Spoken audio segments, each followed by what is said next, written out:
I said no. The thing is, for him as well, it's 2:30 Mm. a.m. and the That's man a needs to go to dedicated office now. fan. Yeah, that is a dedicated fan you have right there. Yeah, I agree. So I think we are live. We are live now. Hello, hi guys. I hope you can hear me. Jason, everything is. Am I audible? Everything's fine. Yeah, seems good to me. Yeah. Okay, fantastic. So let's begin. First of all, Jason, how was the race? I was really good actually. After the sprint race yesterday, I was expecting it to be really boring, but it was actually Yeah. pretty good. I think the strategy made a big difference today. Um, yeah, it was good. It was good. A little bit sad that Max finally won the race, but Yeah. he had to work for it. So, and I think that made it more interesting. I'm more That. sad that Lando lost, if I'm honest. Yeah. We'll get to that. We'll get to that part. So first of all, I think it's important we let's just go through the results first, and then we'll take it from there. Yeah. Okay. So where's the window? I'm gonna order an Alpine cap as well. I think Oh man. because I think this is Man, I feel I F1 actually season. feel bad for them now. I don't. Ah, you don't. No. Okay. I actually feel bad for I felt bad for them today specifically because I think it's probably it was This is what happens who when was you it? fire everyone who runs your team halfway through a season. You know. I don't understand what's going on with them. I don't If know. I'm They being fired their completely entire honest. management, and then hired a load of celebrities or something. Nobody's. I don't know. Yeah, they just. Yeah, Anthony Oh, Joshua. I don't know. Mhm. The man is Hannah Zindabad. So size basically I think he's putting it down to Hannah Schmidt. I oh okay, let's start there only. How much of a role do you think the strategy played? Um, I think it was a big strategy call because there was the option to go on a one stop, but basically, I think everyone decided after about 15, 16 laps that wasn't going to be a good call. I think the strategy was unfortunate as well because was it Verstappen that boxed first in front of Norris? Yeah. I think at the Yeah. start. To be honest, the thing was, I think the McLaren weren't going to win regardless what strategy they went with. I think Max just had better pace over the course of an entire race. Hamilton, I think, was a little bit let down because I think he could have maybe boxed him at the right time. He could have got the win, but it's hard to know because realistically, if Hamilton had have boxed earlier, he would have been on tires as old as McLaren's, and at that stage, are they? Does that work anyway? So I think strategy made a big difference, but it's hard to say whether anyone could have beat Max today. I think the reason Max was so close to Hamilton at the end was more down to Max struggling. Not to say Hamilton didn't do a really good job, but I think there was a point in the race where Max was just pulling off away, and then Yeah. all of a sudden he had that brake issue and he just couldn't keep going. So I think Max was going to win today regardless of the strategy, but I think Hamilton could have been closer at the end, and that was a very good drive from Hamilton. Very good drive. Yeah. I think that's I mean, when we talk about Lewis, I think it's Jensen that has said this thing quite a few times that whenever he has a bad weekend, just watch out, just watch out for him how he bounces back Comes from it. back. Yeah. Yeah. It was, I think He it was, prefers being the underdog, I think. he know. does, he does Mm. because I think he even acts like that. Even when he was with Mercedes, it was always the odds are stacked against him, even if they were all made up in his Yeah, own yeah. mind. But Yeah. still, he has that attitude of being the hunter, and he performs well in that particular I scenario. think it's part of his character, right? That's who he was growing up. The odds were stacked against him, and I think without maybe doubt. mentally, if he loses that, maybe that's Yeah, maybe it's just part of his, like you said, his personality. That's just who he is. And if Yeah, he's it's not not the going to change underdog, now. I no, mean, no, after 40 years being that, he's not going to yeah, all of a sudden become someone who's basically looking behind his back. yeah, until he Okay, retires in 2 so years. yeah, no Ocon Lewis fan. DNF'd. Fuck you. I mean, yeah, I think it's his third DNF in 5 races, something like that. I actually think if I was to go through all of the results from this year, I think there will be. I think there's less races where Alpine have actually finished the race than where they've had a DNF. Yeah, I gen- yeah. I think they've DNF'd in more races than they've finished. I mean, if I was a betting man, I mean, if betting was legal in India, that is one bet that I'll put a tenner Well, down every just time.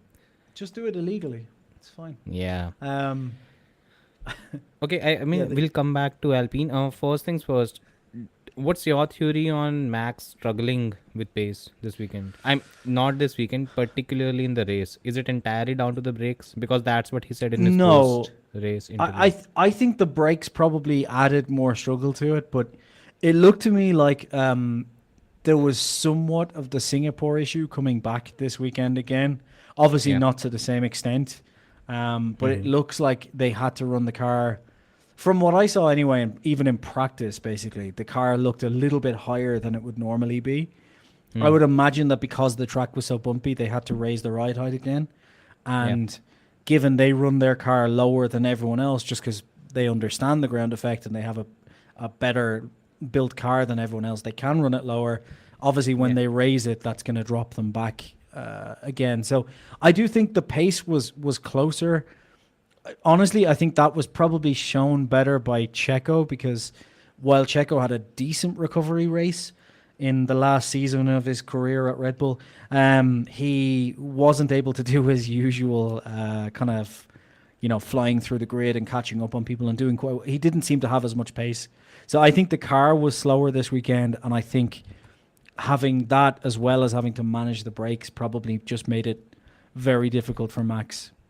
But in all fairness, I mean, yeah, I know you're a huge Sergio fan, but I think he didn't have the pace in Qatar as well.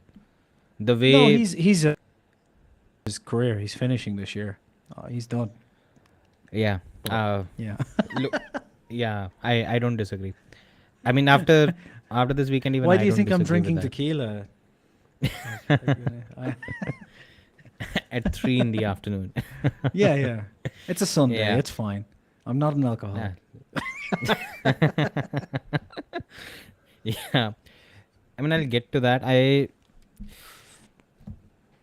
What I really can't understand is the divergence from what we saw yesterday to what we are seeing today. I think it was Yeah. it was a 9 second gap in 19 laps for Max yesterday. Yes. Yeah, yeah. We didn't have that today, and I expected at least once he was able to get into the lead. It's just, yeah. I Yeah, don't he know. didn't pull away, Still, did he, when he got into the lead? So nope. Neither. I perhaps think the in both the times, on both occasions, he just something didn't click, and maybe he was battling some issues because you could see he was getting agitated as the race yeah, was coming to an end. He was getting more and more agitated. Something went wrong. yeah. I have a Maybe feeling something maybe the went wrong. brakes issue was worse than was let on, because he was Probably. complaining quite a bit, but maybe it was Yeah. a lot worse than. Um, the other thing is as well, there was a big tire difference in this race compared to in the sprint, which could have helped because obviously Hamilton was on the mediums, and it looks Yeah. like the hards just weren't a great race tire. They weren't working. Um, Yeah. So maybe the tire offset That played a plus role. plus the brakes, yeah. Yeah. Something. But sorry, It I was just wasn't going to say it's 100%, right? Yeah. no, and Go ahead. it's. I was just going to say it's interesting that even when Max has a really difficult race, it's like wow, he had a really tough race there. He only finished a couple of seconds ahead. You know, it's like if he's not finishing 20 seconds ahead, it's like what happened to Max today? It was a terrible race. And unbeknownst to everyone else, this was his 15th win of the season. He equaled his own record of most wins in a season. No one even cares anymore. Yeah, it's like the when Hamilton started getting so many records. It's like yeah, okay. Every day something is being ticked off. Yeah. I think he got 50 race wins today, right? Which Yeah, that too. puts him up there with Vettel and a few others. I think Who else is Crofty there? said it was his third win in America this season. And I was like, there hasn't been 3 races in America this season, Crofty. I think he anyway. said he said fifth win in a row in America. Oh, okay. And then he did, I think what he was talking about though, he did say third, Vegas. third if, win. If he but I- wins Vegas, yeah. if he wins that, but I think he meant third sprint weekend as well or something. But he just got his words. Could be. confused. I mean, he says a lot of things. Yeah. Yeah. Anyhow, so what's your view on Norris? What went wrong with him? I think that just I think again the tires. That's what speaks to me because both, if we look at Max and Norris, both were on the same tire for more or less the same amount of time, and Hamilton was the outlier there because Hamilton was on the mediums and went on them later, Yeah. and Norris started falling back from Hamilton very quickly, and Hamilton started catching Max very quickly. So I think Lewis just did a really good job of managing. I think it just pulled everything out at the end. But at the same time, I think there's definitely something to look at there in the hard tire pace at the end. I guess we'll get Something went wrong. I'll be yeah, honest, we'll I be think able to see something went the wrong. telemetry data, I guess, in the next couple of days from the hard tires. But Yeah. I have a feeling the hard tires dropped off significantly at the end compared to the mediums. What that would make surprised me sense. was Carlos Sainz being faster than Lando in the last stint. Yeah, I think again, yes, and what Sai is actually. I think Sai wrote in the chat that Norris is too eager. I think he's right. I think earlier in the stint, He in the burnt last out his stint, he tires. probably pushed too hard. I think the only thing I would say for Norris there is, in fairness, he probably doesn't give a shit about coming second. He probably thought, Yeah. I'm going to go for the win, or I'm going to just forget about it.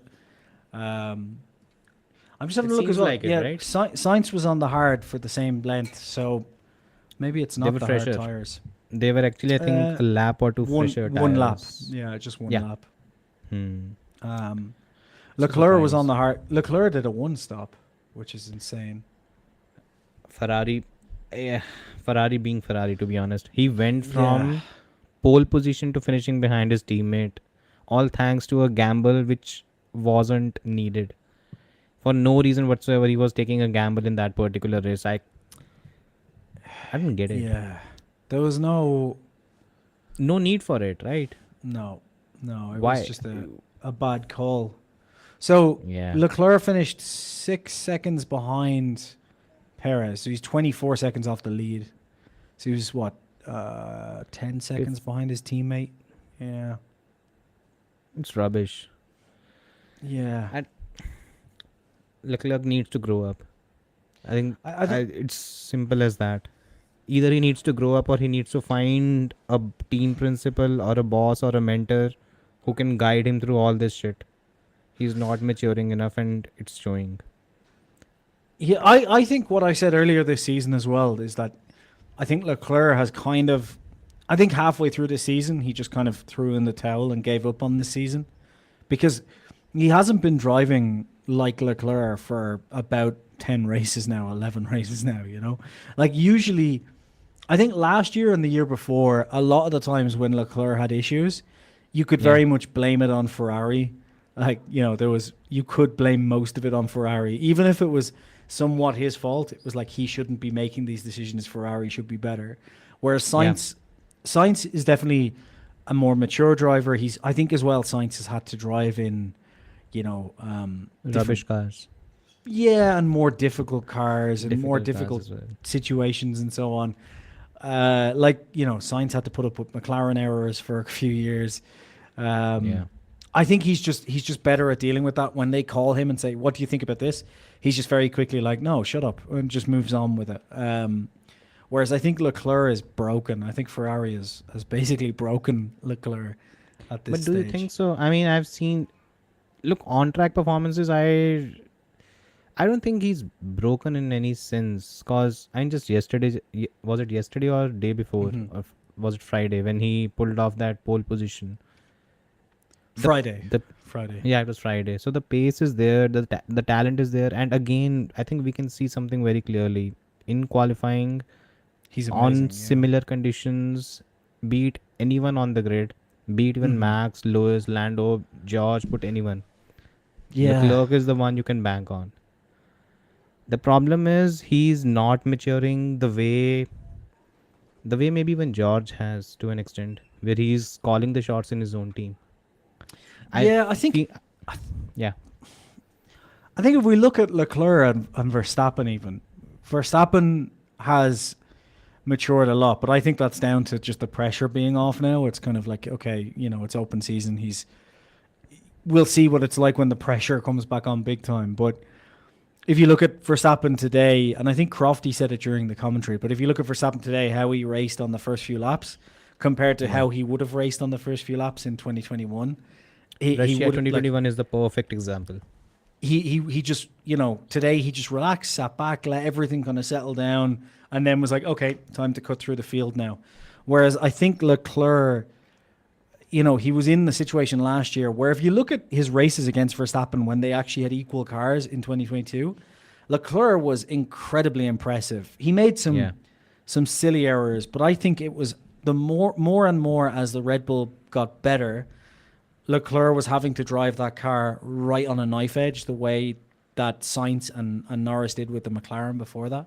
And I think now what's happened is Sainz, like I said, is he had that time in that McLaren, which was always on a knife edge. And we see Lando complain about that, Piastri complain about that. I think Sainz is just now able to more consistently drive a car on a knife edge. And I think Leclerc's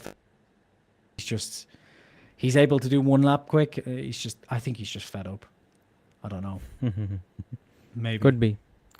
Maybe. But I think for his sake, if he has to have that kind of the entire the brake thing. Okay. So by the way, Sai is reminding what happened with Leclerc last season in Austria, where I think he had Yep. that brake issue at the end of the race, and he still managed to pull it through and win. Yeah. Yeah. I He think. also agrees with you, by the way, that there seems to be some issue with Leclerc's attitude this season. Yeah. I think it is. He just seems like to me. I said it. I think at the halfway point of the season on my channel, I was like, I think he's thrown in the towel. I think he's realized this isn't our season, and I just don't fucking care anymore. And that was very much the attitude that I saw for a while. I think that he's starting now to come back.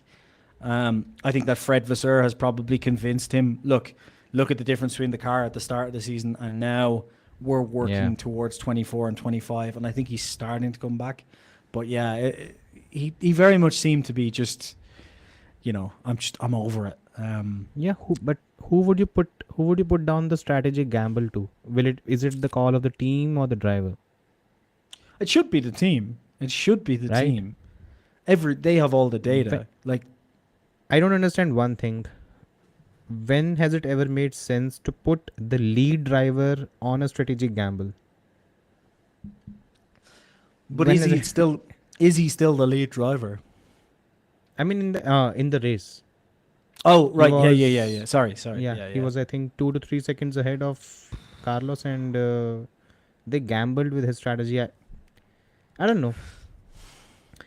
The thing is, if ultimately Yeah. Ferrari ends up having a car that is capable of fighting at the front, if Leclerc does not iron out these rough edges this season, Mhm. he's going to struggle, and he's going to struggle Do- against Max. Big Do time. you think, and here's a question, and I think Wimbo had a video about it recently, and I've said it for a while along with, how much I love Norris, but do you think that if there's another, now at this stage, if Ferrari get a fast car again, I think the 2022 car really didn't suit Sainz. Sainz did really well in 2021. Do you think that if there's another title challenging Ferrari, I think it could be Sainz that ends up being the one pushing the title fight? No, I think he's no. underrated. I think No, I think he's he'll push it. underrated. I agree with you on that. In the sense that, look, for me, what it comes down to is when we are talking about the drivers that are going to challenge for the title, I think I have 6 or It 7 should be drivers Leclerc. earmarked. Not Yeah. only that, it should be Leclerc, fine. Other than that, there are there are these drivers that are able to pull off special things, and they'll do it Yeah. every week. Yeah. And the thing is, it all becomes a bit more prominent when I do these driver ratings. I made it a habit to do it this season because it shows the form fluctuations. Yeah. And while yeah. Sainz tends to stand out because Leclerc's lows are poor. When Leclerc has a bad race, it kind of shows a lot. And Yeah. it is somewhat similar to the Oscar Norris relationship right now, because even right now, when we see Oscar having a good race, Norris is it pretty level. it highlights a Yeah. bit more. But the Yeah. thing is, when you look at the entire season, even this season right now Leclerc has had a poor season from his standards, because he was, I think, second or third best last year, in my view. Yeah. This year he's around 8th or ninth in the average rankings. The thing Okay. is, Sainz is just a level above him. Sainz is Yeah. just one position above. It's not like there's a huge difference. And this is when Leclerc has a bad season. That's where yeah. That's true. It's true. I the don't thing know is, though. in a I'm close starting to championship, think no? You know, in a sorry, just to finish the point. In Yeah, a yeah. close championship, when you look for those magic moments, they'll come from Max. They'll come from just like Yes. they'll come Yeah, from yeah, yeah. Lewis, or even a Yeah. George in Spa 21. These are the ones that stand out, which is one Yeah. particular race where we can say that Sainz has done that. That's the whole difference, That is at true. least for me. That is true. But I guess it depends on what car they got. If they were in the RB19 at the minute, I would be pipping Sainz as the champion. If it was just between Sainz and Leclerc at the moment. And the reason I I say that is won't. because while I think that Leclerc is definitely, I agree, Leclerc has more star potential.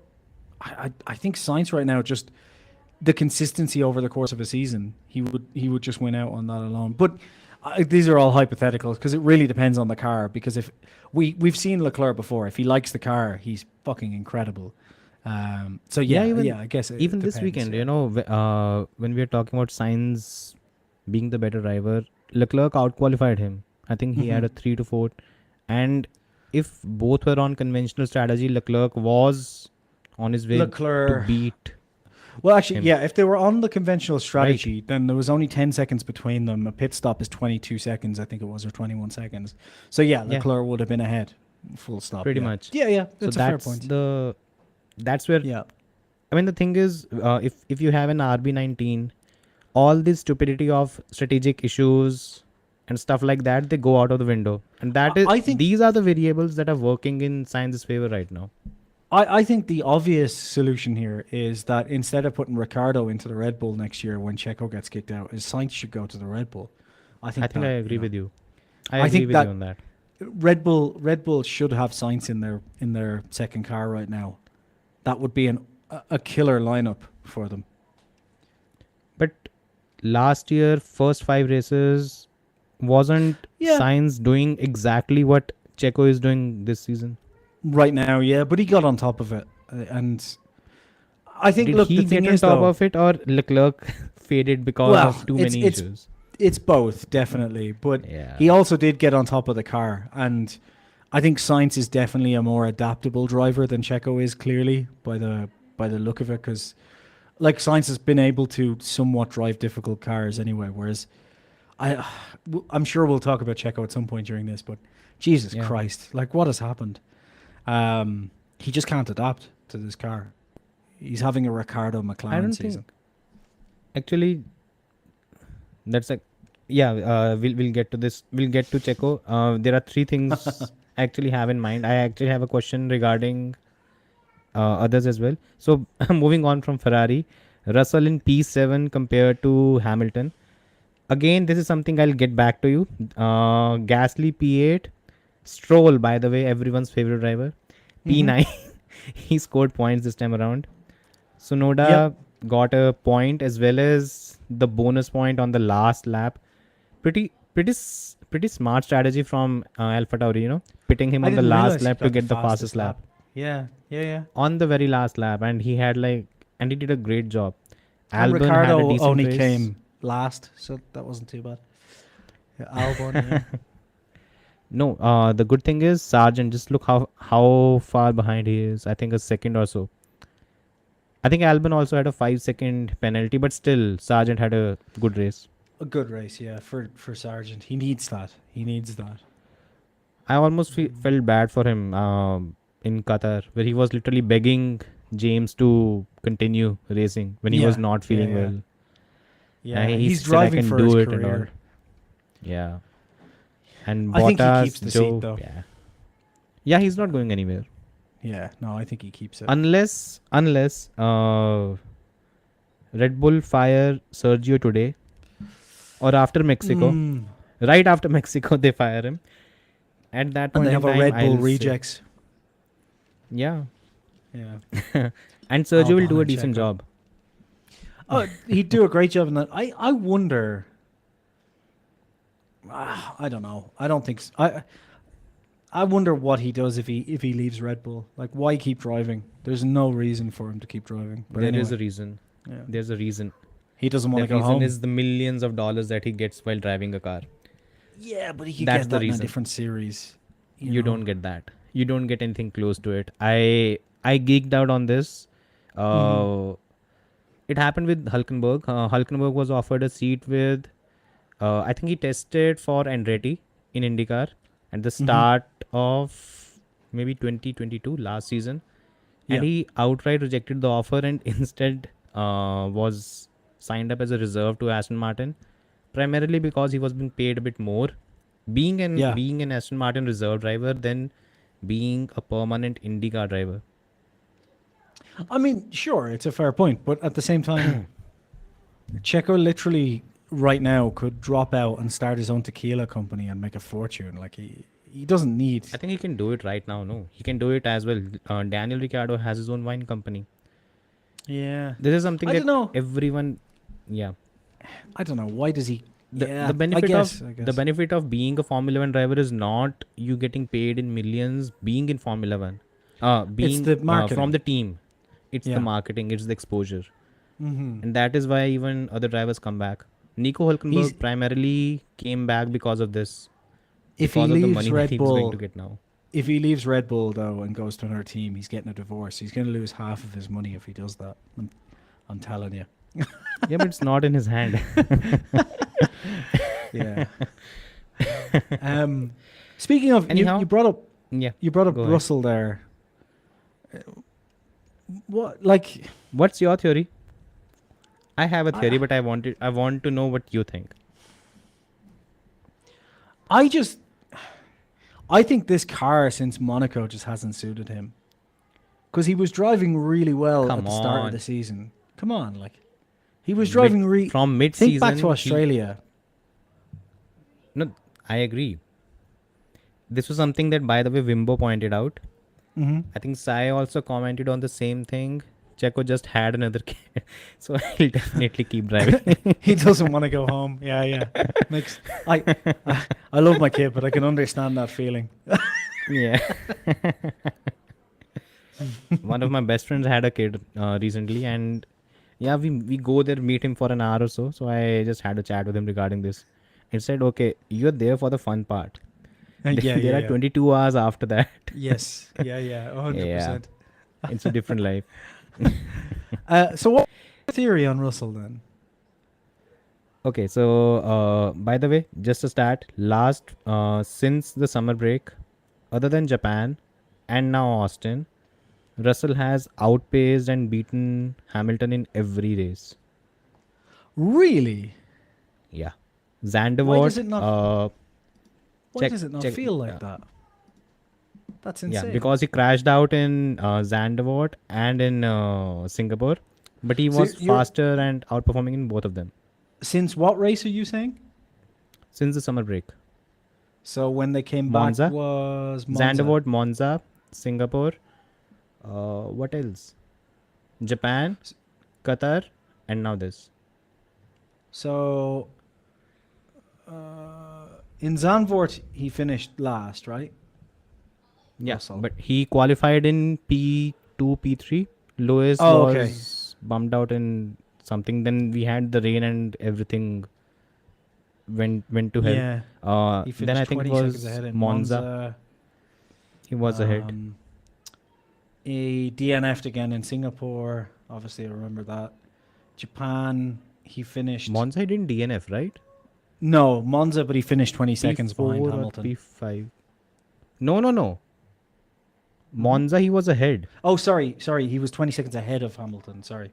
Yeah. Yeah, Yeah. you're right. Singapore DNF'd. Japan, he finished behind Hamilton. Yeah.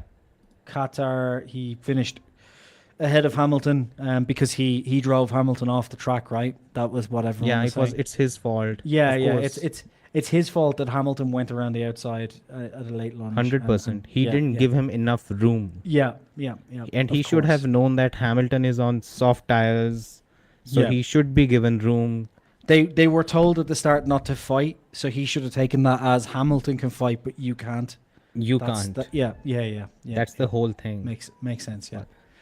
Anyhow. Oh, that fan base is beautiful. Oh, man. Mm, Yeah, I love them. I don't know. Anyhow, okay, so here's the thing. What has happened? Mhm. Until Monaco, George had the edge over Lewis in qualifying to an extent in the races as well. Even though I think even there he had a few reliability issues. I think in Australia he He DNF'd burnt his because car of, set. Yeah, his car set. yeah, on something fire. happened. Yeah. Mhm. So until Monaco, he had that. Monaco, we had the massive upgrade, and boom, a huge difference between the two emerges out of the blue. Mhm. From Monaco until Spa, which was just before the summer break, Mhm. Lewis had a huge gap over Russell. Only I think other than Silverstone, at every race, Lewis was beating him. Then we Mhm. come to Zandvoort, and again the form flips. Mhm. And Russell talked about it afterwards that it was entirely because he was finally able to understand the car. Yeah. Okay. Since the summer break, we now in Austin have another massive upgrade for Mercedes. I mean, the And it floor swaps has again. completely changed, and once Yeah. again, you see, he was close to half a second slower than Lewis in the entire race. I saw What's the lap times and I worrying- could not believe. If that is the case, if it is the upgrade again, because I thought yes, it's the upgrade since Monaco. It's the worrying thing about that is that floor that they brought this weekend is a prototype of their 2024 floor. So they're starting to run basically the underfloor for 2024 now, Yeah. so that they can understand it and develop on it for 2024. So that is a little bit worrying for Russell if the characteristics of the 2024 car are causing the upside is it'll give him a chance to to get on top of it. But Adapt. yeah, The thing is, what I'm slightly confused about, and maybe look, there are two theories that emerge from this case. The first is Lewis has been able to adapt quicker to a new, pretty much a shift to a different direction every time Mhm. that happens. yeah. The second theory could be that Mercedes is But- building a car more towards Lewis, and George. Well, remember as well, takes a few Hamilton races to has adapt. been at the factory telling them how to build the car, because he's an aerodynamicist now as well, right? Of course, According I to his think- fan base. he does everything. Yeah, he goes in, he tells them how to engineer it. He also How to drives the develop the Mercedes floor. Flintstone style, Mm-hmm. There is nothing, and There's no engine. It's- He just runs. yeah. Yeah. I wonder as well. It's going to be really interesting as well over the next few races because I hope that Mercedes don't fall into the same trap they did last year and go one direction with this now because they've had one or two good races. They get this Yeah. new floor. It works relatively well. They catch up to Red Bull, but McLaren wasn't too far off. I think it's more the tires today than anything else, right? But if they get it in their head Yeah. that this has worked perfectly, I hope it does actually work perfectly, because I think you're going to see over the next few races now a lot of Hamilton and Mercedes fans being like, this is it, 2024 title challenge. And I'm like, I'm getting a bit... Find that No, Red Bull hasn't brought an upgrade in in 3 months now, and they're not going to for the rest of the season. Be a little I bit think cautious here. I think the biggest. I think the most worrying statement came from Eddie Jordan, and I've been thinking about it for a long time. When he's come out this week and said that the evolution, he had a chat with Adrian Newey, and apparently the evolution of the RB19, that apparently Newey is not happy with the RB19, so the evolution. only So the evolution only is Adrian Newey. Like, Adrian Newey is and literally Max the only Verstappen. person. Yeah, but I mean, in terms of engineer or aerodynamicists and technical Yeah. chiefs, if anyone else was in charge of the RB98 and said, I'm not happy, you'd be like, fuck off. But when Adrian Newey says it, all of a sudden it's like, oh, this Oh, guy is shit. cooking something for next year. Like, he's Yeah. found something, you know? Exactly. Wow. And Okay. look, I want to see competition. I want to see more races like the one we had this weekend. I want to see races where there is where basically Max is being pushed. Yes. Yeah. I'm worried I won't see that next season. I'm just I'm worried. worried. That I think Mercedes have made all the right decisions so far. For example, they Yeah. switched off their development. They switched to 2024. They've brought a new floor now to start testing their floor this season. I think those are all the right decisions, but I'd be a bit concerned that maybe they'll do what they did last year and get the numbers wrong. So they'll be like, look how well we're doing. And then Adrian Newey comes with a car that's 5 seconds out in front of everyone. And I think the one team that they also have to be careful of now is McLaren, because I think that McLaren have made enough mistakes over the past few seasons that they're not going to do that. Like, I think, McLaren are now able to test their exact car, whereas remember, Mercedes have to change their chassis entirely next year, and that's going to be Is that a positive thing or a negative thing? It should be a positive thing, because they can change it to the style There's that a they bigger want scope. to fit. Yes, but there's also a bigger scope for fucking it up, and then you're stuck with a wrong chassis again. Whereas Yeah. McLaren very much switched off last November and said, right, we've made a mistake here, came back with a new upgrade and finally have figured it out. So McLaren can carry all of this over to next year. Whereas if Mercedes, and look, I'm going to give them the benefit of the doubt that they have good engineers and good aerodynamicists that know more about this than I do. But, I've said that for 2 seasons now. But the point is they could end up developing something that works really well on this chassis. And even a subtle change on a new chassis could give them 6 months of headaches next year. We've seen that with Yeah. Aston Martin. And Aston Martin have a really good aerodynamics team. I would say they have now one of the best aerodynamics teams. And they've made They a balls should of have. this. Yeah, so... I almost see. feel, I don't know. I'm almost starting to feel that maybe, Dan Fallows has been maybe deceptively propped up by Red Bull so that he can be poached by any other team with the perception that he'll build them a good car. Uh, And we are seeing a complete shit show right now. I have a more optimistic view of it. And I don't want to spend too much time on this because I know this is an Austin post-race thing and we haven't got much time left. But my optimistic view is I think that they were pushing harder than they should have been, because they came into the season expecting to get 1 or 2 podiums, not to be second fastest on the grid. And I think for Lawrence Stroll and for Alonso and for Dan Fallows, being second in the championship is the same as being 7th. I don't think they give a shit. They first or nothing. I think they have the same attitude as Red Bull, which is really good. And I reckon that basically they went hell for leather with an upgrade in Canada.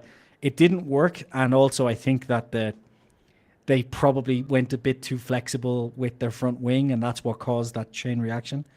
And I think since then they've probably been, more or less going, well, let's now try fucking everything so that when we get to next year's concept, we know it's going to work. And I think they're pressure testing different parts of the car.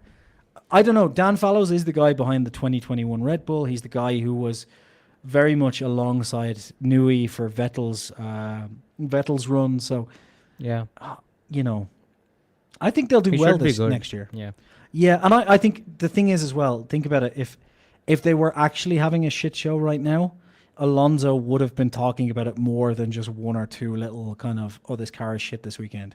He's been very like, can we try this? You know, that Alonso is the first person who would be like, what the fuck are you guys doing? You know, and he's been relatively quiet by Alonso standards. So I think Yeah, this but is all. isn't that in also play. because Alonso knows this is his last attempt Yeah, but or whatever? if this is his last attempt, he knows even more that he can shout as much as he wants and it doesn't matter.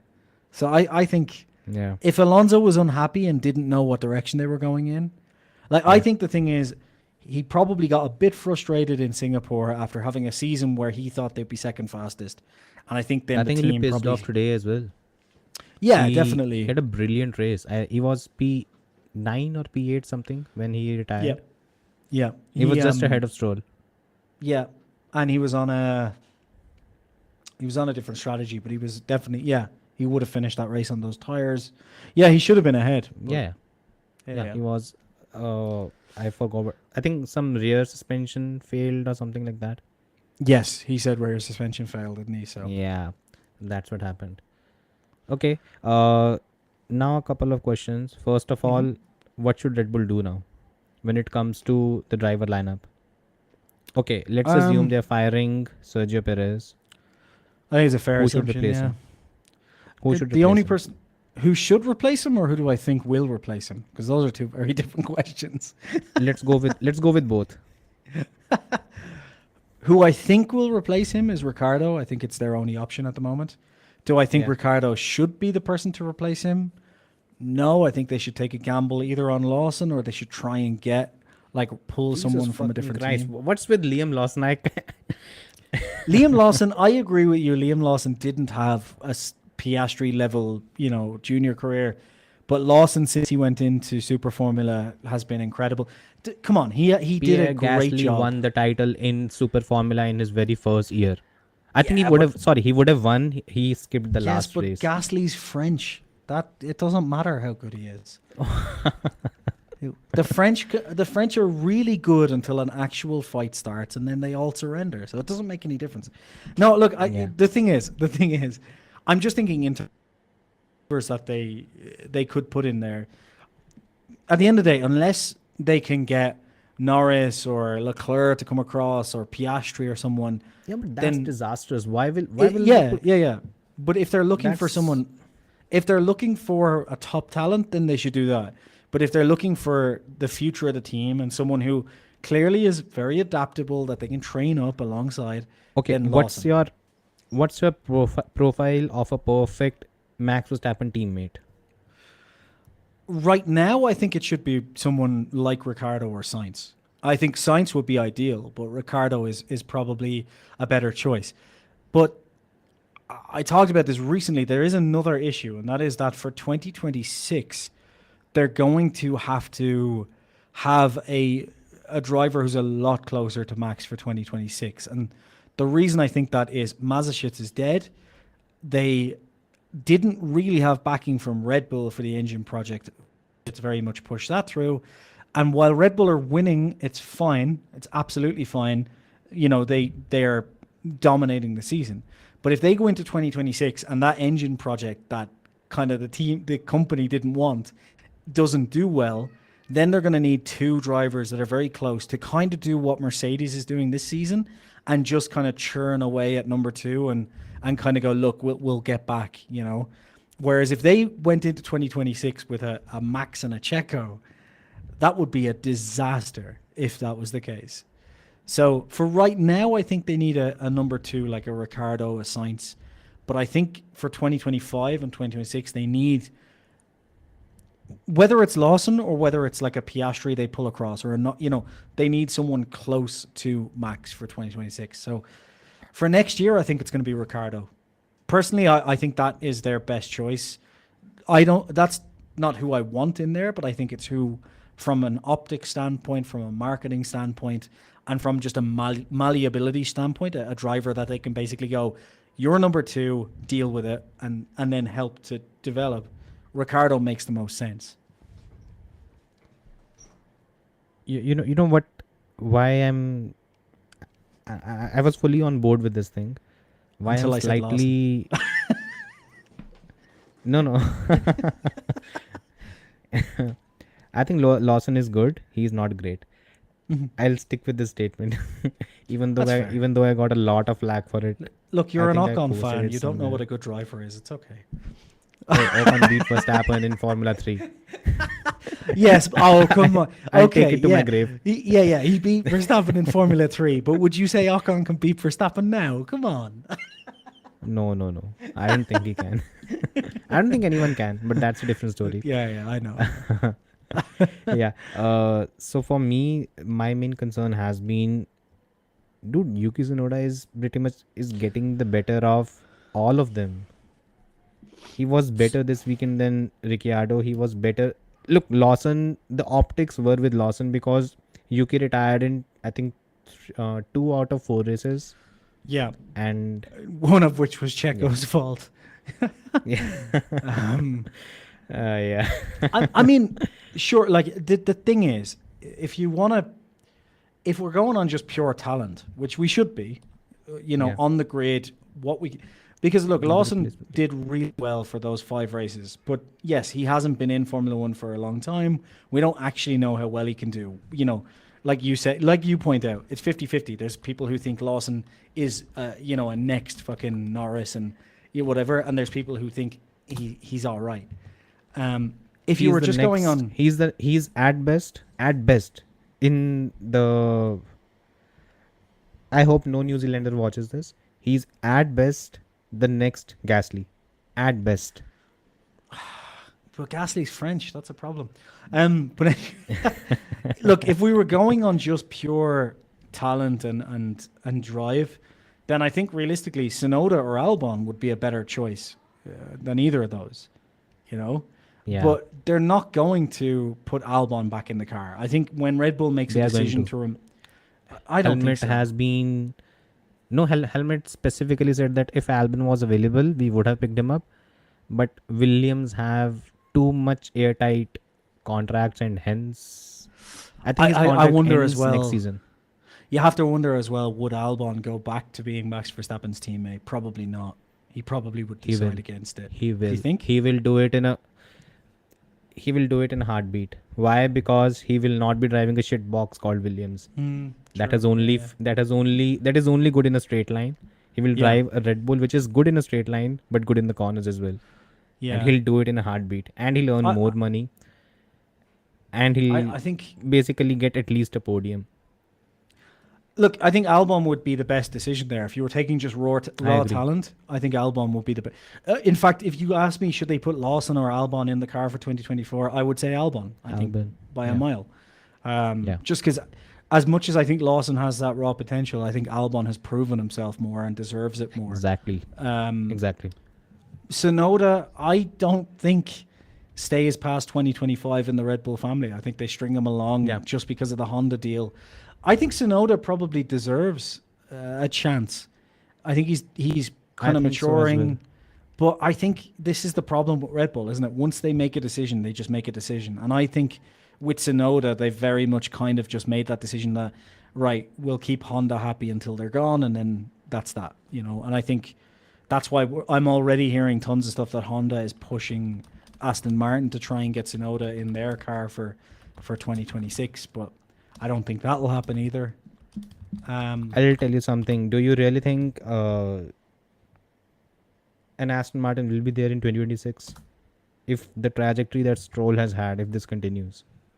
Yeah, I think at the end of the day, like, that's why they're Because developing there a have been WEC team. rumors that Saudi, I forgot the name, the fund that they have, the public fund, Saudi public fund, whatever the name is, Yeah. they've already placed a bid with Lawrence, To buy Aston Martin or the team?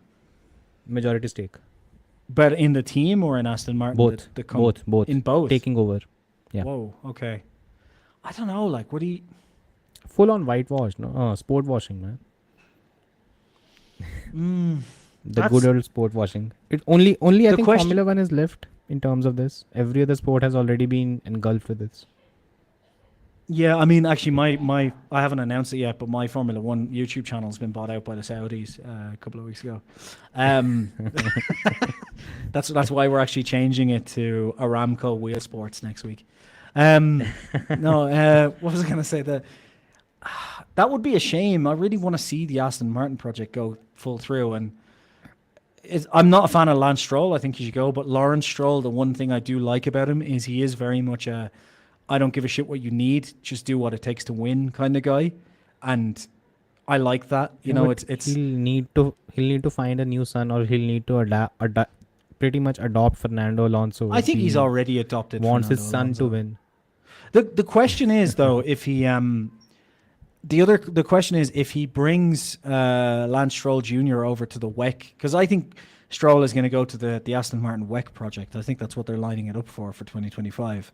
Just That's pump what a I shit feel as ton of well. money in there and say, look, you're not going to win Formula One, son, but you could probably, if we just pump 100 million into a car for a year in WEC, you might be able to win that. You Yeah. know, and there has been a lot of, let's say, midfield and lower Formula One drivers who have done really well in sports cars and in WEC and stuff like that. So Yeah.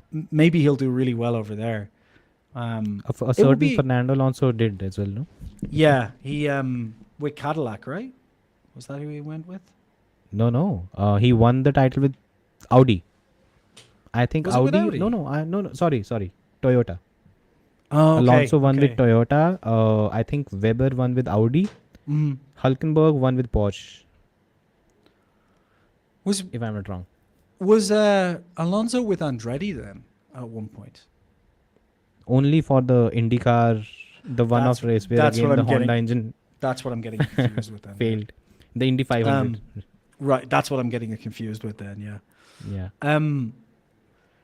Yeah, I wonder. Like, I mean, you have to wonder, would Lawrence Stroll sell now? Because surely when it gets to 2026 and they have a Honda engine, a big facility, wind tunnels and everything, unless he sells it out now but kind of keeps control of it so he can have the glory, you know, like of the Formula One team. Look, I guess it just depends. in terms of business, it won't be a good business decision for him to sell it now, because Mhm. the price is only going to increase. There's Yeah. another factor though. The only reason for Aston Martin's existence is to make Lance Stroll a world champion, and Mhm. that can never be fulfilled. Yeah. That's my view. I don't think that can ever be fulfilled. So No, if that can't be done. cannot be, yeah, I mean, for that you need Mercedes 2014 kind of dominance and a teammate that is basically picked up from Freca or something. Here's the question though. And Does Lawrence Stroll, do you think, care about the fact that he would essentially have to admit defeat on his Formula One team overall? I don't think he cares. His Really? only if you look, I don't think he cares. He does not. It's not an ego project for him. It's entirely his to son. make. Yeah, Yeah. he did that in Formula 3 as well. He pretty much, I think, bought 50% shares in Prema, had Uh-huh. two drivers, coach Lance, built custom-made engines to help him beat George Russell in a championship. And he beat Yeah. George Russell in the championship because he won I think he won 80% of the races, and a few where Lance did Lance kind of things. Mhm. So that's the model he wanted to repeat here, but it's just not possible. Anyhow, Yeah, it's not the same. screw him. Yeah. Yeah. Okay. Actually, I wanted to show you something very interesting. Mhm. I noticed it later. I was going to show you something very interesting because I noticed it a bit later today. So here, actually, I wanted to show it to whoever watches the video. So these were my race predictions that I did last night after the sprint for today's race. Yep. So these are the predictions. Number 1, Lando Norris and Lewis Hamilton are dark horses for the race. Yep. You got that wrong anyway. They did terribly. Number Yeah. 2, Max Verstappen. We're going with lost Max the Verstappen. race. He only won Ah, by 2 man. seconds though. So. See, a non-Ferrari podium. No Yeah. podium for the Sergio Perez. I think, to be fair, you got all of these right. Yeah. What's the? I Is got there one another wrong. one? No, I got it right again. Wow, it was 5 out of 5. So that is impressive. So is Bernie Ecclestone giving you early access to the races, or what's happening? No, jack shit. I even have to pay for F1 TV. So Oh, for fuck's nothing. sake. Bernie Ecclestone's going to prison as well. That's going to be fun. He's not going to prison. He'll No, find something. He's got a Yeah. 2 years suspended sentence at Sentence, the yeah. moment. Yeah. I have one serious question to ask before we'll just wrap it up. Mm-hmm. I think you've seen what happened with what's going on in Israel and Palestine, right? Yeah, I think The so. whole That's conflict. they're doing an Olympics or something there. Is that what you're talking about? Yeah, let's call it that. Yes, I've seen it. Yeah. I'm Yeah. not happy about it. Yeah. Actually, it came up. Yeah, I actually put up a poll as well for this that what's should F1 drivers be expected to speak on these issues? Now, why I brought this up was because first of all, Lewis Hamilton was the one who issued a statement on this. He also talked I about didn't it. see his statement on it, but what was his kind of the gist of his take? He took the middle road. I Yes, think that, okay. yeah. So he did that. Again, he received a lot of backlash because it was a PR generated statement, at least in my view. Now, Lewis Hamilton fans, they'll die on the sword with whatever view they have, but it was a bit of a PR statement from him. No one else has even spoken about it. But the main issue is when the Russia-Ukraine war happened, we saw the entire shit show that happened with it. Mhm. I'm not saying that Russia was right or it was unfairly treated. That's not my view. My simple view is, should F1 drivers be held accountable or should they be expected to speak out on issues? What's your take Personally, on this? I don't think they should. Like, I think this is. I've said this a few times. I think when we talked before, like, sport is supposed to be our escape from all of these, like, Exactly. global issues. You know, it's supposed to be the place where we go to forget about all of those issues. And I think, look, if an F1 driver wants to speak about something, that's fine. But I also look at the end of the day, right? Here's the simple take on it, and it's kind of somewhat down the middle of the road. I think, unfortunately. I think that they shouldn't be told they can't speak about things, but there also shouldn't be a pressure on Formula One to make a statement on things. I don't think it's Formula One's place to go like, oh, we stand against Israel or we stand against Palestine. Exactly. If a driver on the grid was from Israel or from Palestine, I would completely support their right during an interview to be like, oh, sorry, this is disgraceful. If they said that, it was like, okay, yeah, that's fine. But I think Formula Yeah. One itself should stay out of it. If the drivers want to chime in during interviews, it's their decision. It's free speech at the end of the day. But I think Formula One should very much go, look, we're a sport. We're not here for politics. So we're gonna back up on this, Like having good causes, like again, it's supposed to be our escape. So the biggest issue I like to hear about in Formula One is when Vettel comes on and goes, "We got to save the bees, man." I'm like, cool, yeah, I can get behind. That's nice, that's fun. But if he came on and said, "We've got to stop children being killed in Palestine," I'd be like, Jesus Christ, I came here to watch a race. Like, I've been looking at this all week. Like just this, it's supposed to be our one escape from all of this shit show that's going on in the world. And for what it's worth, I very much feel sorry for the people of Israel at what happened with that Hamas attack. But I also think this is very much an overreaction by Israel. And the fact that the West is not telling them, guys, you need to back the fuck down right now and let's look at a political and some sort of actual solution for this. Because in the first 6 days of that attack, 1,500 people died in the Hamas attack. That was horrendous. In the first 6 days of their bombing of Palestine, 3,700 people died. yes, and 1,000 of those were children. Yeah. So I'm sorry, when someone says, oh, Israel are defending themselves, that is not fucking defending yourself. If someone punched me in the face and my reaction was to burn their house down with their whole family inside, that is not defending yourself. That's a fucking overreaction. And Yeah. I think I support Israel having its own country, and I think that, look, that's a huge political argument to get into. I supported them having their own country, but you also can't have your own country and then go and settle in the territory that wasn't supposed to be yours, and then expect the other people to be like, yeah, that's fine. Let's just move on with our lives. And anyone who thinks that the Irish people will ever support that are wrong. I think the Irish people have very much been like, yeah, what happened in Israel is bad, but Israel, you need to calm down because we were very much in the same situation with the British a long time ago, and well, not Yeah. that long ago. And yeah, what's happening in Gaza right now? I can't stand with Israel on that. And that's not defending yourself. That's And I actually had a follow up question on this. So what's your take on the entire stuff that happened during the Russia-Ukraine war, where we made a big deal about it, where the sport made a big deal about it. We stand with Ukraine and whatnot. Basically, the Uralkali was thrown out. yeah, Sport took yeah, side. Sport was very vocal about it and everything.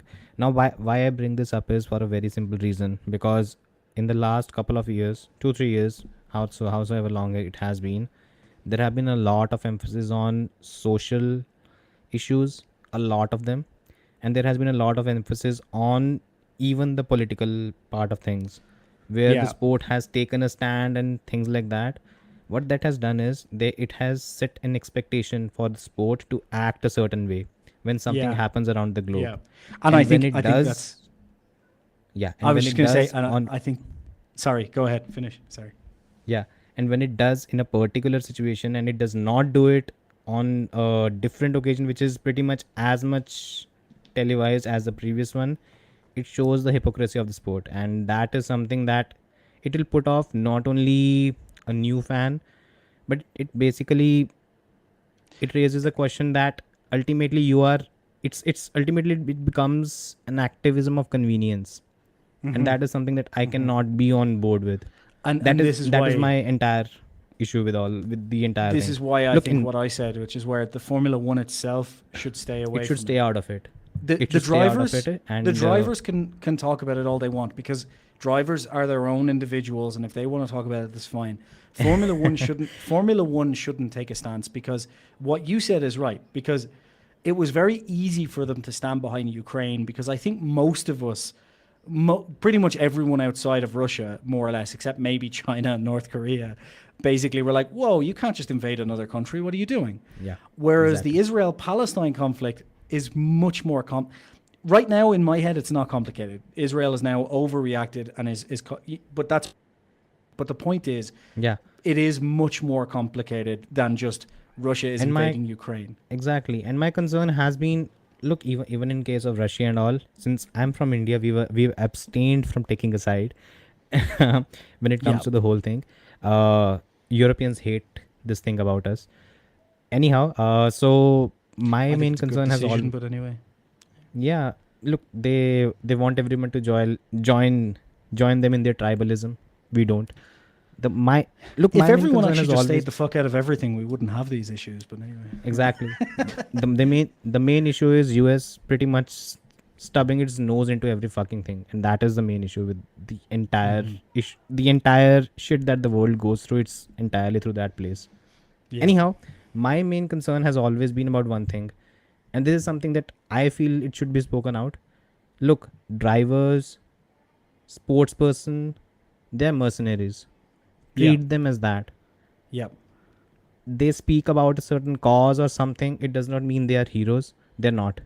And Mm. be it from a Lewis Hamilton to a Max Verstappen to anyone else, even a Sebastian Vettel, I'll I'll actually tag him in this category as well, because look, you drive you drive for Aramco, Aston Martin, and then you talk about climate preservation. It does not really work.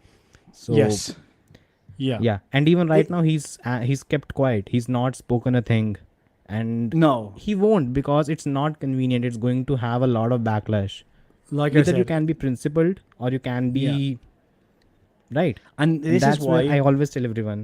this is why Everyone is yeah, exactly. So they should that take is that approach. They yeah, should take the same and I approach think as even India and stay out of it, because, like you said, it's all like it's really easy for them when it's Ukraine and Russia, but now that it's Israel and Palestine, they're like, oh, we can't say anything now. But now, like you said earlier, now there's the expectation that people will be going, Yeah. well, where does Formula One stand on this? And the answer to Exactly. that should be nowhere. This is a Nowhere. fucking race. Like, what are you Exactly. talking about? Yeah. You know, And basically Formula One, dug itself in a big hole when the whole, actually, yeah, Sai is actually talking about it on the chat, when the whole BLM thing happened. That was the first time since it had a driver of color, it had to take a stand. And from Yeah. that point onward, it got dragged into a lot of things. While that was through PR, through marketing, through everything, it was convenient and it could have been done. They did it. yeah.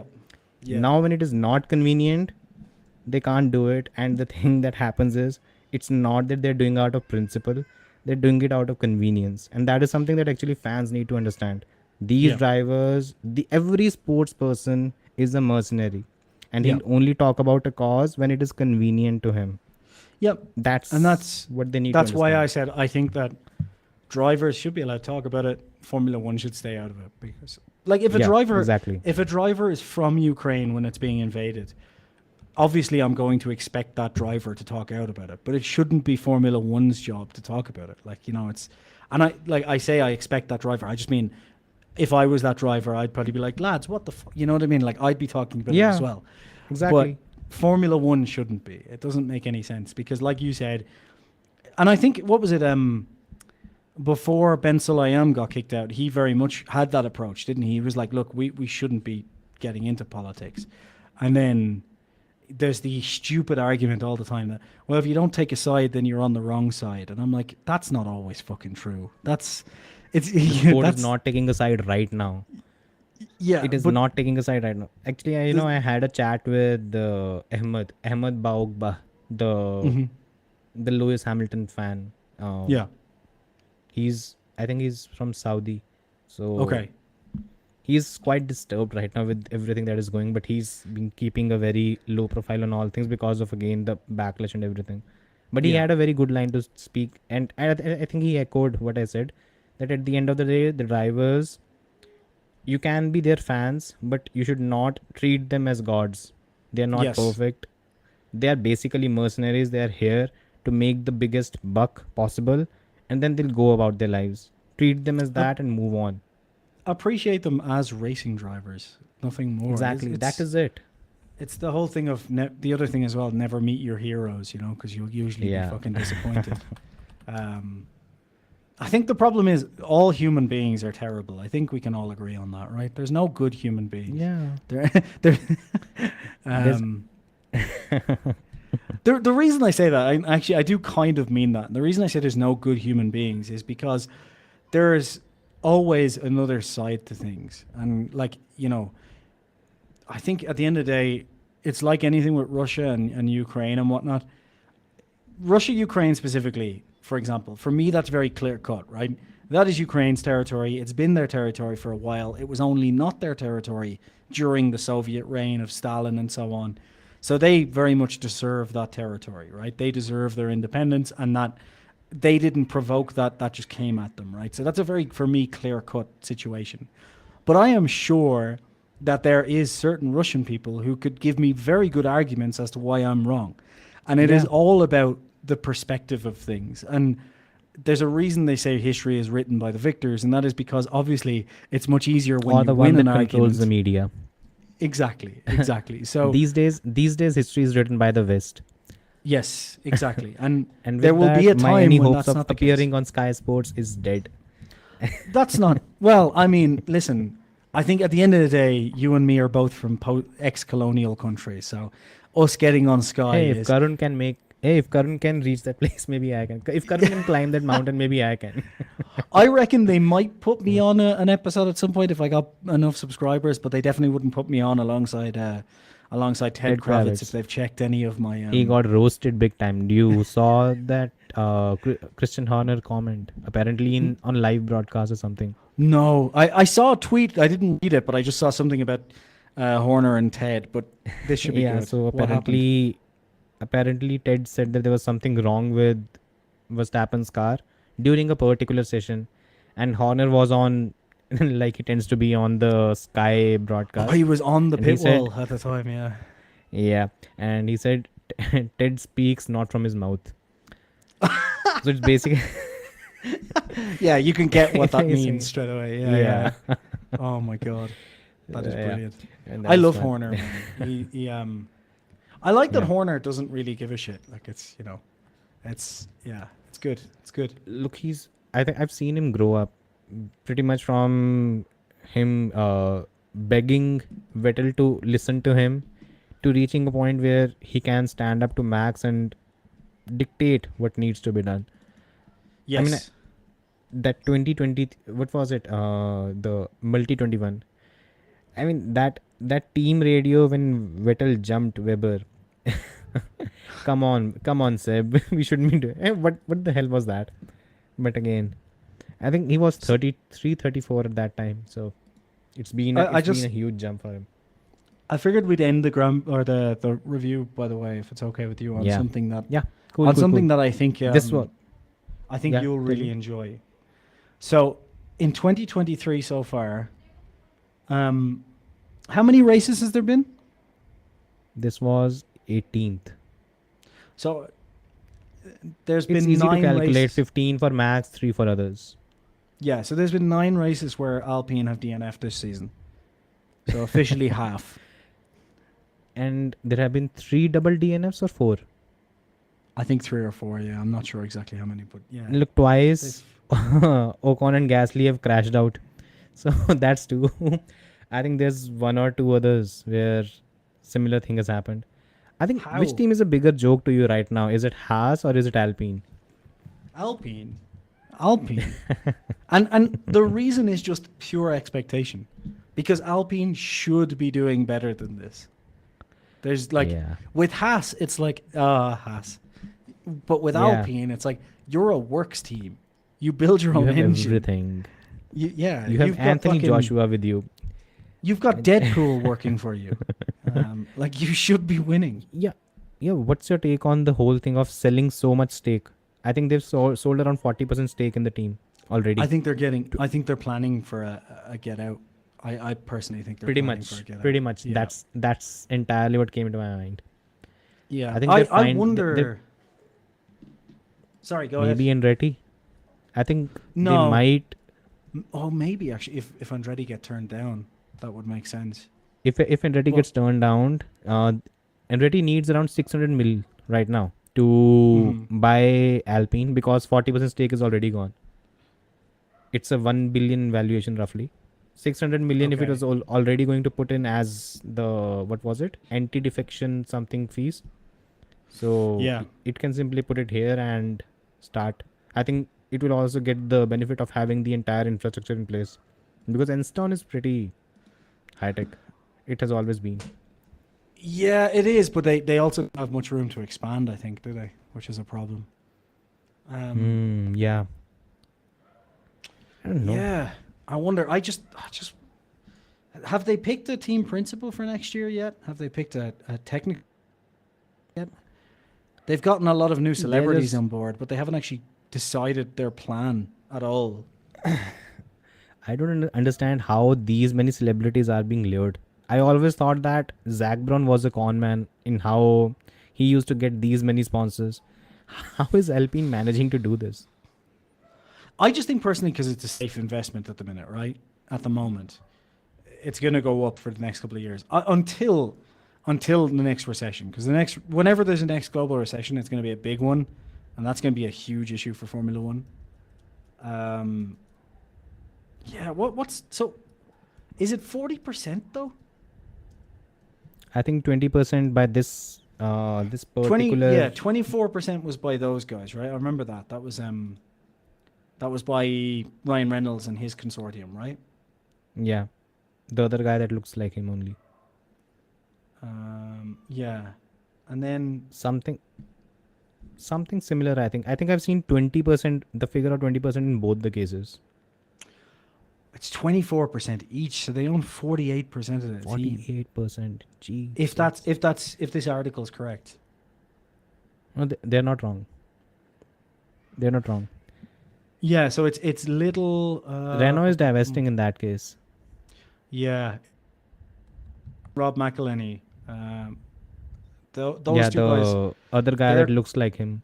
their consortium bought 24% in June, and Yeah. then Jesus, that's a lot of. They don't. hang on though, is that 24% or is this Otro Capital's original? 250 million is the figure that I remember. No. Sorry, it's only it's How still much is only it?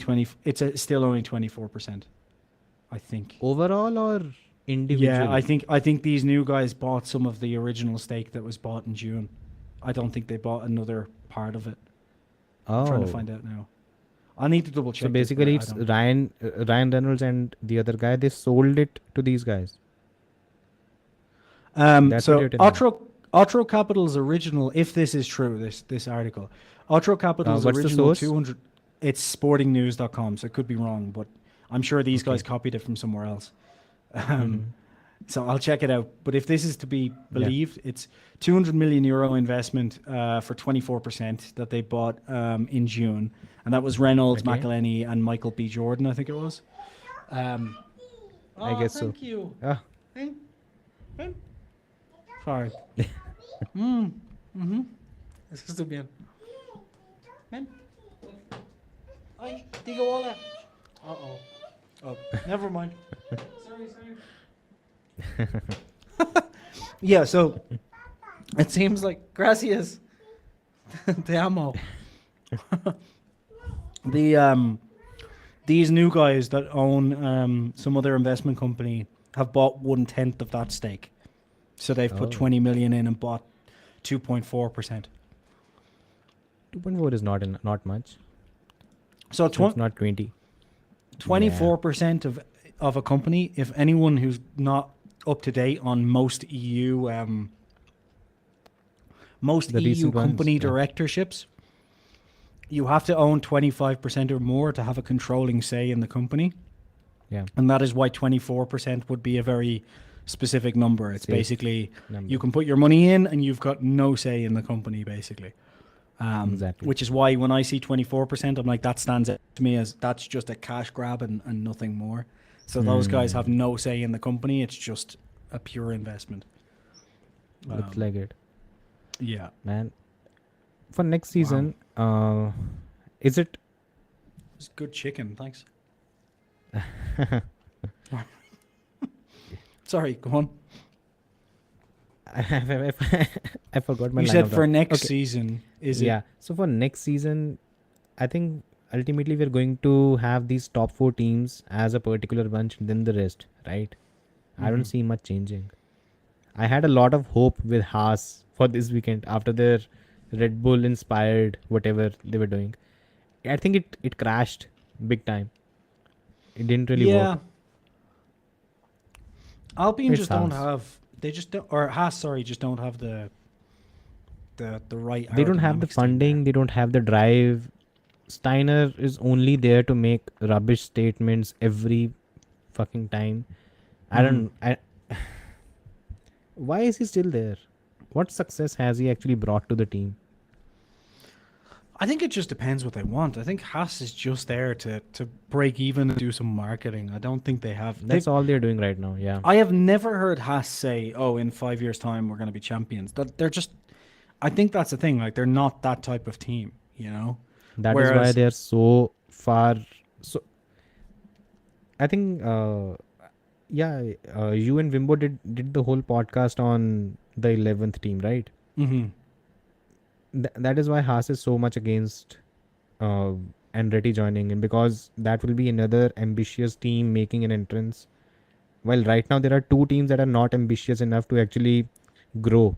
It's Alpha Tauri and it's Haas. They just want to stay Yeah. there and reap the benefits. Everyone Yeah. else has been investing like anything. No other Yeah. team says they don't want to win, except for those two. Yeah, those 2. And even actually, even Alpha Tauri, even now though, they are trying to make a different play at it. The Red Bull company is putting out different pressure on it now to say, well, if you're not going Yeah. to try and move up the field, then we might as well sell you, basically. So that's Yeah. they've got some pressure on them. So I think it's going to by the time 2026 rolls around, it might only be Haas that are the ones who go, oh, we're happy we got some points this weekend, and that's it. Yeah. You know. Yeah, that's. By the way, what's your take on the whole thing that happened in Brazil? The news that originated from Brazil, Globo something regarding the whole civil war between Horner and Marco. Oh, I don't think there's anything to that. Do you? I think there might be something, but I don't think Horner is involved. I I think Marco's going to retire soon. I reckon, right? He's what, like 80. I guess so. I think Look, maybe what there's happens with Marco is there needs to be a certain kind of people that have worked with him to understand that whatever quirks he has, yeah. he's still a valuable asset. He Horner definitely knows it. is. Yeah. Yeah, Yeah. Horner knows it. Matt Shit's new, Mm-hmm. but the new guy, I can't even pronounce his name properly, so I'm not even going to try. I'm Oh. not sure he's in Yeah. Minsk something. Yeah. I don't know.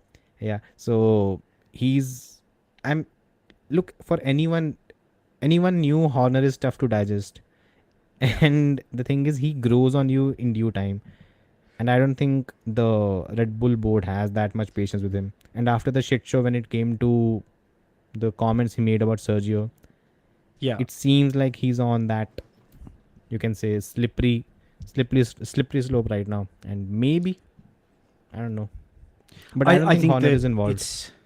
Yeah, I don't think so either. I think it's probably more of a case of, I think Marco is on his way out anyway. I think because just of his age in general, he's on his way out. You know, I don't mean in terms of death, by the way, for anyone listening. I mean just in terms of retirement. Of He's years. 80. Yeah. He's 80 years old. Like how much longer is he going to be on the grid? And I think that Horner is now in a sticky situation of Massachusetts, as we said earlier, is gone. He has to be a bit more friendly with the Red Bull company because, like I said, it's Horner could put his foot down now and tell the Red Bull company to fuck off and do whatever they want, and they would keep him around. But there will come a time, because this is Formula One, when Red Bull stop winning again, and that's when he needs them more than he needs Marco right now. So I would imagine what probably happened is probably that Marco said something like the Checo stuff. Red Bull, the company, was annoyed, and Horner probably in an interview or in something was like, "Oh, I don't stand with him on that," and that was turned into Horner hates Marco. Whatever we He's trying have to push. right now. Yeah, so it was like the Checo retirement in Mexico thing. Yeah, a Reddit thread. I should start doing stuff like this. Just random crap, anything, manufacture anything and put it anywhere.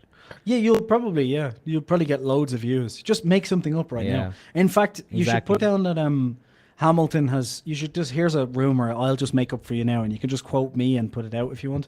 Hamilton has given Trusted Toto sources. Wolff. Yeah, just say trusted sources. Hamilton has given Toto Wolff a deadline that if they don't win the first Grand Prix of 2024, that he's leaving for Ferrari or something. Just make something up. Say that I'm the source. And it will, blow like wildfire. Yeah, but the Complete Checo thing shit was, I asked a few guys that I talked to in the paddock, and a couple of them are in Red Bull, and I said, "Do you know what the fuck this Checo thing is about?" And they weren't sure. They were like, "I'm not sure where that rumor came from," but one of them said that basically after Qatar, Checo was just basically shouting like behind the scenes and was essentially saying something like, "I'm fucking done with this. I'm done with this," and that then turned into a rumor that he was retiring at and it was literally just adrenaline. He was just like, I'm done. I'm sick of it. Just pissed off, and that turned into he's retiring at Mexico. Yeah. So who knows? Man. But I don't think he's retiring. No. I think even for one thing I'd actually want Red Bull to do right now is, and just let Checo go after Mexico. Just tell him that we will be parting company. Tell him so that he can look for options. He can talk to Williams. I hope they Logan tell him is not now. really. Yeah, exactly. That's my point, because that's exactly what Toto did with Bottas. Yeah. He made sure that Bottas got a seat at Alfa Romeo, and then he went ahead with the whole announcement. Red Bull can do better on that front. I know we said last question and we'd finish the podcast, but I've got one more. We're only 30 minutes over. It's only our normal podcast bans anyway. We're usually 2 hours over, so it's fine.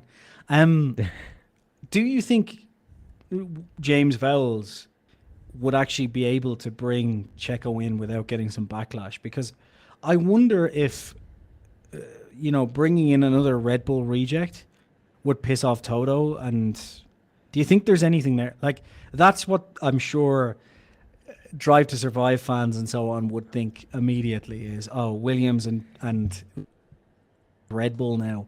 But do you think Toto would actually have any issue with it? Because I don't think he would, but I think we'll see that narrative in the news. Look, if Toto had any sway, Mick Schumacher will be driving the Williams next season. Yeah. Yeah. If he had any sway or any say, the thing is, he's almost so I'm just going all to quote the you engine now as suppliers. saying Mick Schumacher will be driving for Williams next year, according to trusted sources. Cool. Yeah, I think we should start doing that. Yeah. The channel will grow like anything. Millions of views. The thing, yeah. And I think the problem that has happened now is, with more and more manufacturers coming in, the power that Mercedes, Ferrari, and I don't know if Renault had any power, but what these constructors, the power that they used to have, it's slowly diminishing, because even in his statements, James Walls has not committed that 2026 will see Williams with Mercedes. The Mercedes engine. Yeah. McLaren has also not signed a contract for 2026. McLaren's not going to, I don't think. And you can quote me But on where this will one. they go? Red Bull will they go? powertrains. I don't think so. I think so, and it's all down to Rob Marshall. That whole thing.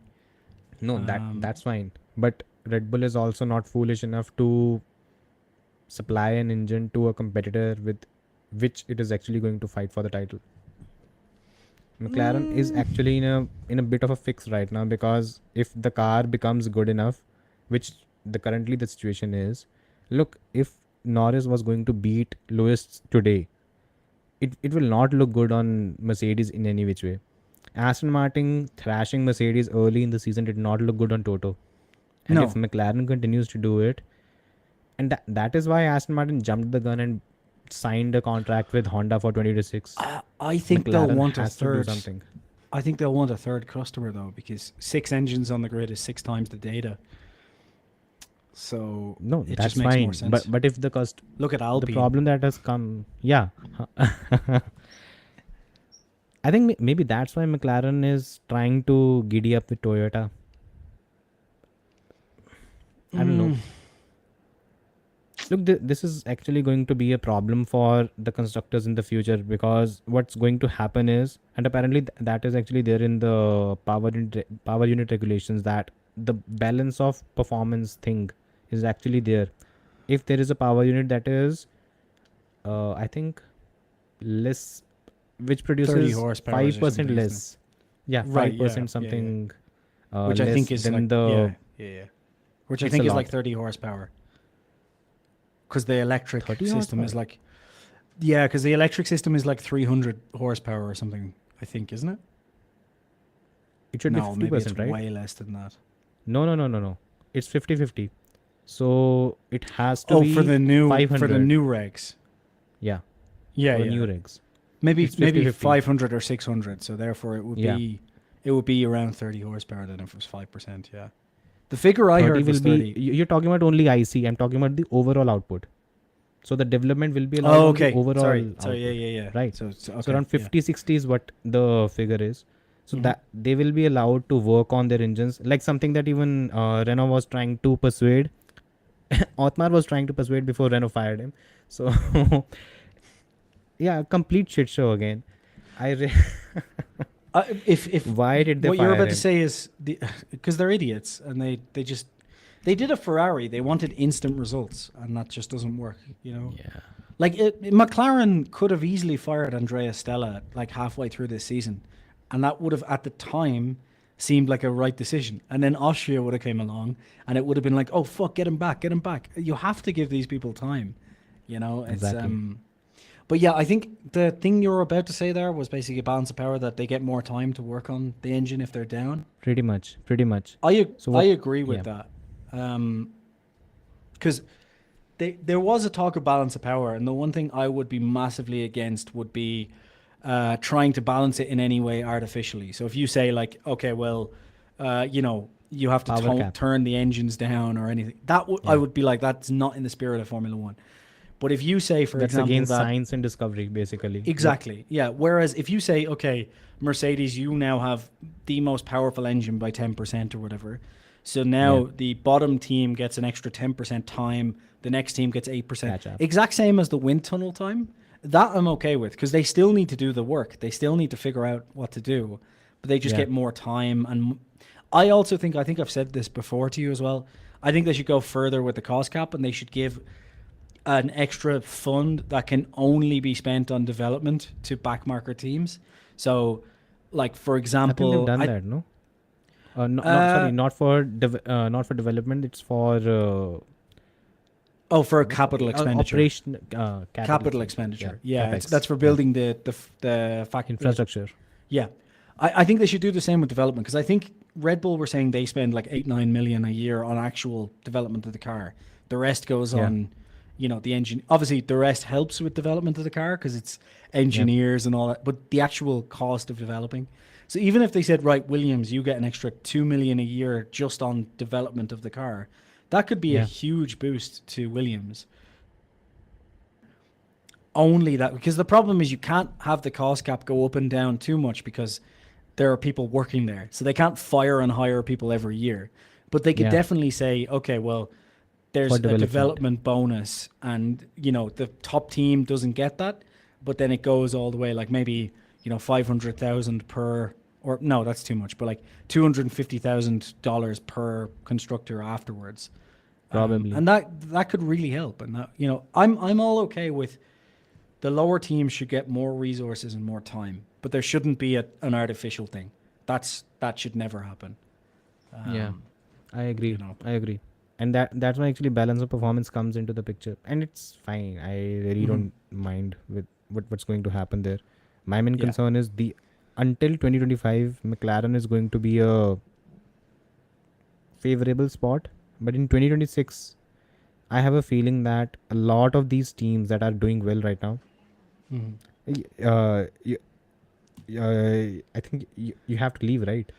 Yeah, we'll give it like Yeah. 5 minutes. No, Yeah. Okay. 3 Okay. minutes. I think we'll have to go. yeah. So regarding this, so in 2026, I feel we are going to reach a situation where we'll have multiple constructors, Mhm. and then all these individual teams will start branching out. We won't have the same hegemony that we used to earlier, and I think that's where the whole thing with Red Bull having two teams, I think that is going to come into the focus a little more, because that will be too much influence. I think we're going to Yeah. see that. Yeah. I think I wonder. We'll maybe have a podcast about this another time, but I wonder Sure. will the engines and electric power units as they go more and more electric over the next decade, because they will. That's just the way it's going. I Yeah. wonder will there actually be a huge difference between them because, a hybrid power system as it goes more and more towards the battery, just by sheer technology, it's going to There's be only more, a limit. It's going to be easier The to just efficiency reaches a particular point, no? It doesn't yeah, go and beyond that. it's simplicity as well. Like the reason Exactly. it's so complex at the moment is because the ice has to recharge the battery through all of these various components. But if that was Yeah. just a battery, then there's only so far you could go with the actual battery technology itself. True. So I wonder I think- how different it'll be. But then it will become Formula E, isn't it? There's Yeah, an entire well- series on that. Formula E has its I've- contract until 2039, so it depends on after that what happens. Depends where the world is, I suppose, after that. It's a long time. 2030 is. I'll take it 5 years at a time right now. The way things are going, who knows? There are I'll already be two dead wars by going on. 2039 anyway, so Yeah, 16 Yeah. years is a long time. yeah. I'll be what? I'll be 50 then. Yeah, I'll be dead by then, so that's fine. I'll be old as well. 16 years is a long time. On See, on I that started following on the that sport depressing 16 bomb years old. though. Yeah, 16 years will be a long time. Shit. Yeah, I am going on a a long tangent. time. Wow. It's too Yeah. early in the morning for you. 4:10. My wife will wake up Jesus. in 2 hours. Yeah. I will go to sleep now. Yeah, yeah. Yeah. I'll leave Okay. you to it. Thanks. Yeah. Take care, man. Okay. Nice. This was fun. Again, yeah. Had a good time. Yeah. I think we will actually do something more focused on a particular topic next time. Well, I think the thing is as well. Look, this season's nearly over, so I think during the There will off be a lot season of things. we can Yeah. just do random topics and stuff on the off season instead. I think it'd be more fun. There was one we were about to do, right? The conspiracies.